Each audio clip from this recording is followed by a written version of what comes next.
is Ioanna Iordanou, and I'm the author of this book entitled Venice's Secret Service, Organising Intelligence in the Renaissance, that was published by Oxford University Press in October 2019. I thoroughly enjoyed writing this book, and I have to admit this book is not actually my doctoral thesis, but it stems from it. I started this project when I started revisiting some of the documents that I discovered as part of my doctoral thesis on the Venetian shipbuilders and sailors in the early modern period. And in these documents I found out that they were acting as some kind of informer for the Venetian authorities, especially when they were working on board Venetian galleys travelling in the Mediterranean. So I set off to find out why were they acting as informers, and more broadly, what was early modern espionage and intelligence like, especially for a state like Renaissance Venice.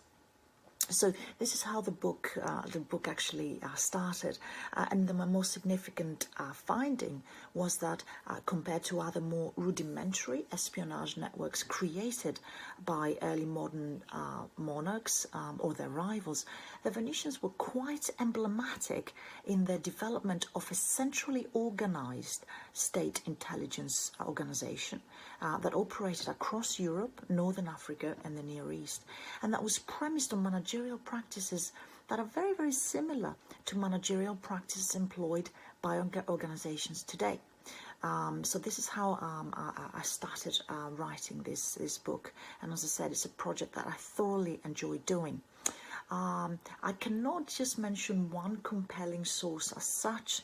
The most interesting aspect of my research is that as part of this central intelligence organization, the Venetians had created a secret archive for all these records and documents that nowadays would be called classified. And this archive has survived. So I was offered a treasure trove of information in Venice, but I also used a lot of extremely interesting sources in Rome, which I found in Rome, and in the Simancas archives of Spain.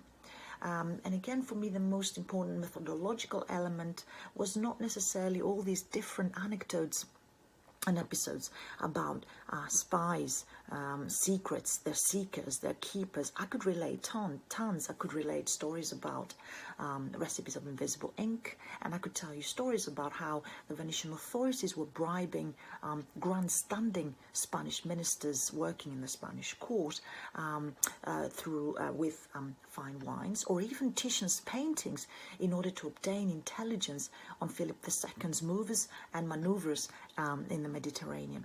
But for me, the most important methodological aspect of the book was how I managed to weave all these sources, all these records together with theories from sociology and theories from organizational behavior in order to demonstrate how the Venetians had created a central intelligence organization that had very similar features to contemporary organizations. So for me, that was very important. Finally, what is the significance of this work for current affairs? It is important to emphasize here that I'm not trying to compare a 16th century intelligence service with a 21st century intelligence service, because these two are incomparable. But the most significant lesson for current affairs is related to the issue of connectivity in a globalized world.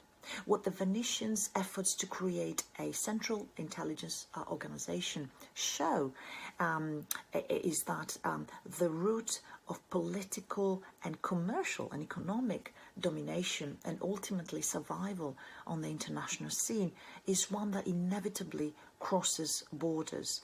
So for its economic and political domination and survival, Venice relied on the ceaseless movement of people, of products, of ideas, and even secrets. Otherwise, the Venetian intelligence service would not have survived until the end of the Serenissima in the 18th century.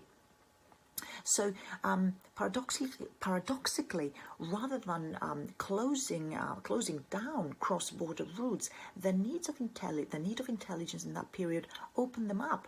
So if this book is to impart any useful lessons for the here and now, an era when the closure of borders and anti-globalization are postulated as the panacea to ongoing geopolitical and economic struggles is to make us more reflexive about these challenges that we're facing in the 21st century. And indeed, these challenges like what we're experiencing right now, disease, migration, trade, cyber attacks, climate change, are fundamentally fluid. And just like early modern spies, they do not stop at the border. So, as I said before, it's about making us more reflexive about all these challenges we're facing today, and whether closing borders and glorifying anti-globalization is the answer to these issues or not. So on this note, I'm going to end here. I would like to thank all the colleagues who took the time to read my book and to recommend it as part of the shortlist. And I would like to congratulate all the other authors for their outstanding scholarship. Thank you so very much for this honor. I'm immensely grateful. Thank you.